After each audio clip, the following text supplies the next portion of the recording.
আসসালামু আলাইকুম এভরিওয়ান। আপনারা সবাই কেমন আছেন?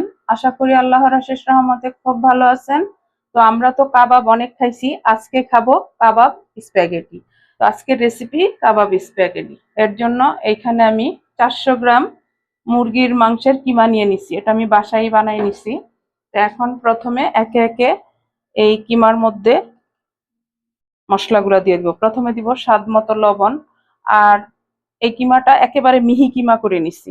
চামচ দিব মরিচ গুঁড়া, হাফ চামচ দিব হলুদ গুঁড়া, হাফ চামচ দিব ধনে গুঁড়া, হাফ চামচ দিব জিরা গুঁড়া, 1 চামচের 4/1 ভাগ দিব কালো গোলমরিচ গুঁড়া। যেহেতু এখানে মরিচ দিছি এর কারণে আমি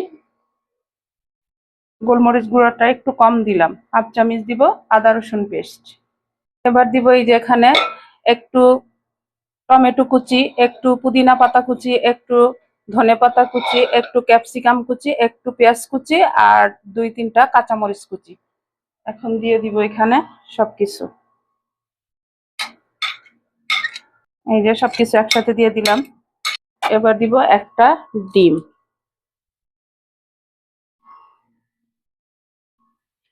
1 চামচ দিব কর্নফ্লাওয়ার।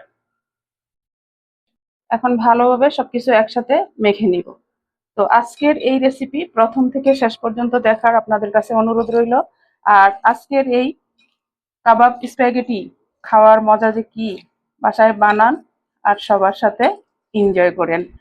বারবার প্রত্যেকটা ভিডিওতে আমি কিন্তু একই কথা বলি, প্লিজ আমার ভাই বোনেরা আপনারা আমার এই রেসিপিগুলা প্রথম থেকে শেষ পর্যন্ত দেখবেন, তাহলেই বুঝতে পারবেন আসলেই আমার রেসিপিগুলা কেমন। একটু যদি ভালো লাগে তাহলে আমার চ্যানেলটাকে লাইক শেয়ার কমেন্টস করবেন আর সাবস্ক্রাইব করবেন, আমার পাশে থাকবেন। এই যে মাখানো হয়ে গেল।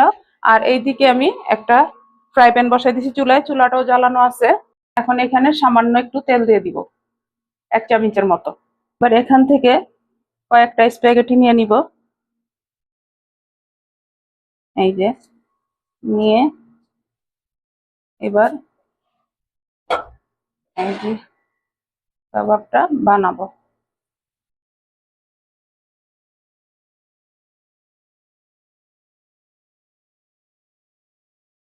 এখন আমি তো এটা চিকেন দিয়ে করলাম, আপনারা চাইলে গরু, খাসি মাংস দিয়েও করতে পারেন।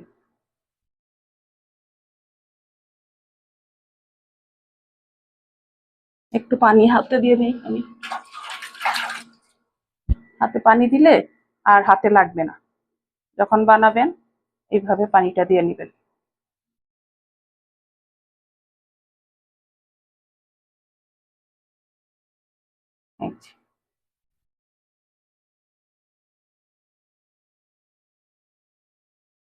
একটু সময় নিয়ে করতে হয় কাজগুলা। আমার নতুন রাঁধুনি, নতুন প্রজন্মের যারা আছেন তারা অবশ্যই এই আজকের আমার কাবাব স্প্যাগেটিটা ট্রাই করবেন। এখন এই যে তেলটা দিয়ে রাখছি সেখানে আমি দিয়ে দিব, এভাবে করে বানাবো আর চুলায় দিয়ে দিব। এই যে এখন আবার আরেকটা বানাইতেছি। আর এখানে স্প্যাগেটির কোনো মেজারমেন্ট কিন্তু আমি বলি নাই, আপনারা যতটুকু লাগে অতটুকু দিয়ে নেবেন। এখন আবার এটাকেও দিয়ে দিব। ভাজা হয়ে গেছে, এবার আমি একটু উল্টাই দিব। এই যে দেখেন,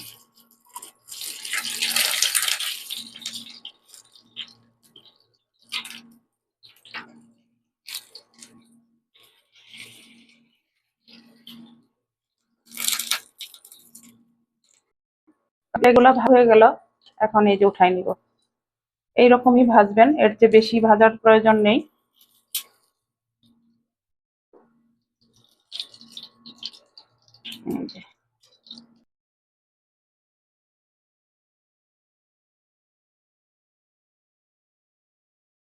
এই যে কাবাব স্প্যাগেটি গুলা একটু ভেজে নিলাম। এখন রান্না করার জন্য এই যে এখানে আমি একটা ফ্রাই প্যান বসাই দিছি। তো এখানে প্রথমে দিব সামান্য একটু রান্নার তেল, হাফ চামচের মতো। আর এই ইউনিক রান্নাটা অবশ্যই আপনারা বাসায় ট্রাই করবেন। আমার প্রিয় নতুন রাঁধুনি, নতুন প্রজন্মের যারা আছেন তারা তো অবশ্যই করবেন। এখন দিয়ে দিব আমি 100 গ্রামের মতো বাটার। পর্যায়ে দিব 3 কোয়া রসুন এইভাবে কুচি করে রাখছি। এবার দিব একটা পেঁয়াজ কুচি। এখন এই পেঁয়াজটা ভালো করে ভেজে নিব। রান্নাটা কিন্তু একেবারে সহজ, কিন্তু অনেক লোভনীয় আর খাইতেও অসম্ভব টেস্টি। আর এইরকম ইউনিক রেসিপি আমরা তো বাসার সবার জন্য রান্না করতেই পারি, তাই না? এই যে পেঁয়াজটা ভেজে নিলাম। এই পর্যায়ে দিব আমি একটা টমেটো কুচি। টমেটোটাকেও ভালোভাবে একটু ভুনা করে নিব।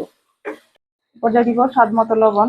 যেহেতু কাবাবে লবণ দেয়া আছে, এর জন্য আমি একটু বুঝে শুনেই দিলাম, লাগলে পরে দিব।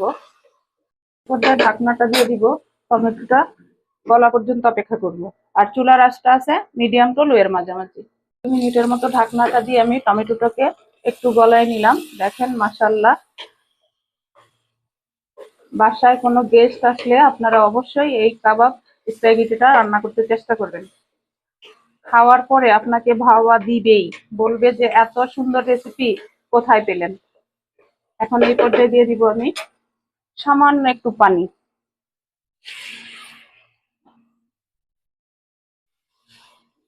যেহেতু বাটারটা ফ্রাই প্যানে লেগে যাচ্ছে, এই জন্য পানিটা দিয়ে নিলাম। এখন এখানে দিব আমি half cup tomato sauce. Tomato সসটা দিয়ে এই কাপটা দিয়েই আবার একটু পানি দিয়ে দিব, যেহেতু এটাতে টমেটো সসটা আছে। এই যে দিয়ে দিলাম। দিয়ে একটু নেড়ে বলক আসা পর্যন্ত অপেক্ষা করব। চলে আসছে। এই পর্যায়ে দিব হাফ চামচ কালো গোলমরিচ গুঁড়া, দিয়ে আবার একটু মিশাই দিব। এখন আমি এই কাবাব স্প্যাগেটিগুলা এখানে দিয়ে দিব।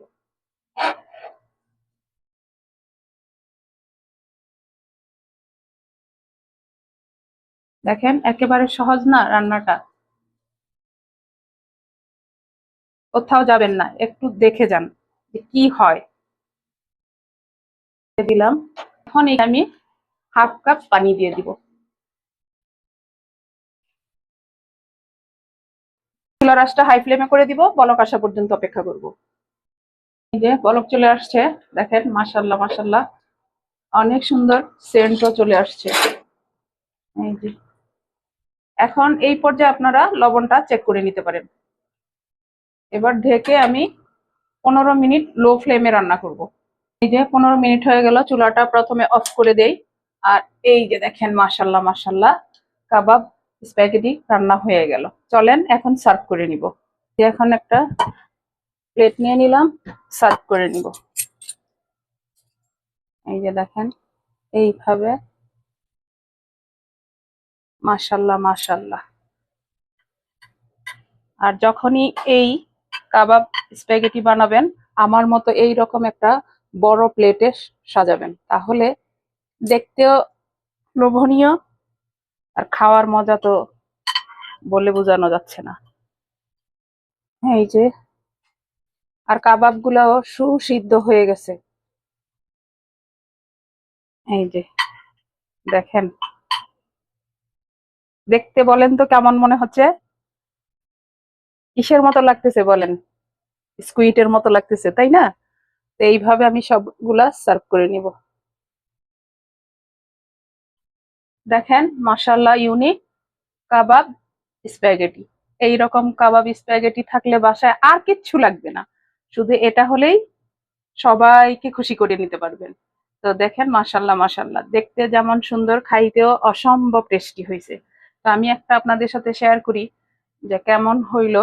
এই যে এইখানে নিয়ে নিছি। এই যে কাবাবটা দেখেন একেবারে সুসিদ্ধ যাকে বলে। এই যে, এই যে দেখেন, যেহেতু এই যে, এই যে কাবাবটা দেখেন তো কেমন লাগতেছে, বসে আছে। তো প্লিজ আমার ভাই বোনেরা, আপনারা অবশ্যই এই রেসিপিটা প্রথম থেকে শেষ পর্যন্ত দেখে আপনারা বাসায় ট্রাই করবেন। বাসায় ট্রাই করলে বুঝতে পারবেন যেটা খাওয়ার মজা কতটুকু, আর দেখতে তো অসম্ভব সুন্দর এবং লোভনীয়। তো আজকে আমি একেবারে অল্প সময়েই, বেশি একটা সময়ও কিন্তু লাগে না, অল্প সময়ে অল্প উপকরণে বাসায় বসে একটা ইউনিক রেসিপি আপনাদের সাথে শেয়ার করলাম। আমি এখন আপনাদের কাছ থেকে বিদায় নিব, আবার নতুন কোনো রেসিপি নিয়ে আসবো। আল্লাহ হাফেজ।